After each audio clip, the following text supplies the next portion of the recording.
రాజకీయ నాయకులకు చాలా మందికి పెన్షన్స్ ఉండవు, కానీ ఎమ్మెల్యే ఎంపీలకు మాత్రం పెన్షన్స్.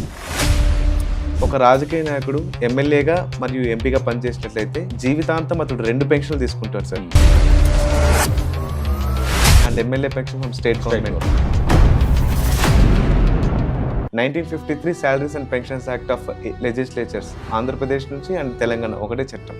పొరపాటున వాళ్ళు చనిపోతే వాళ్ళ జీవిత భాగస్వామికి కూడా పెన్షన్ ఇస్తారు. ఇది కంటిన్యూ అవుతుంది, మళ్ళీ కంటిన్యూ అవుతుంది. ఓకే, మధ్యలో తర్వాత వచ్చిందా ఇప్పుడు ముందు స్వాతంత్రం వచ్చిన తర్వాత ఎప్పుడైతే అప్పటి నుంచి ఈ చట్టం చేయబడింది రాష్ట్రాల్లో 1953, కేంద్రంలో 1954. టంగుటూరి ప్రకాశం పంతులు గారు కానీ, పుచ్చలపల్లి సుందరయ్య గారు కానీ 1971 సంవత్సరం 26వ రాజ్యాంగ సవరణ ద్వారా ఇందిరాగాంధీ గారు రద్దు చేశారు. ఇప్పుడు 2 పెన్షన్లు తీసుకుంటున్నారు అయ్యా. రాజకీయ నాయకులు పేదవాళ్ళు కాదు.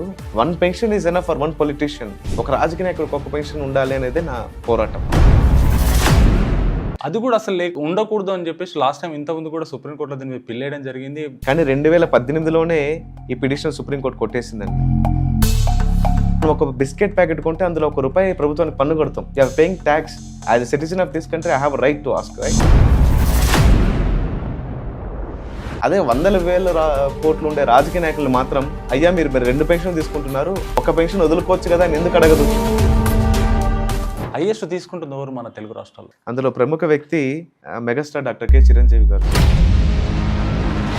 ఎంపీ పెన్షన్ లిస్ట్ లో తన number 1942 and MLA pension list లో తన నెంబర్ 336. రాజకీయ నాయకులు వాళ్ళు కల్పించుకున్న వెసులుబాట్లు సార్ ఇవన్నీ. రైల్లో ఫస్ట్ ఏసీలు ఫ్రీ, ఏరోప్లేన్ లో టికెట్స్ వీళ్ళకి ఫ్రీ, వీళ్ళకి అన్ని ఫ్రీ సార్. మార్పు రావాలి. ఇంకా ఎన్ని రోజులు? రాహుల్ గాంధీ గారు 2 నియోజకవర్గాలు పోటీ చేస్తారు, 2 గెలిచారు. మళ్ళీ మనం వాయనాడులో ఎలక్షన్స్ పెట్టాం. ఎవరి డబ్బుతో? No doubt we are going to bring the change from government.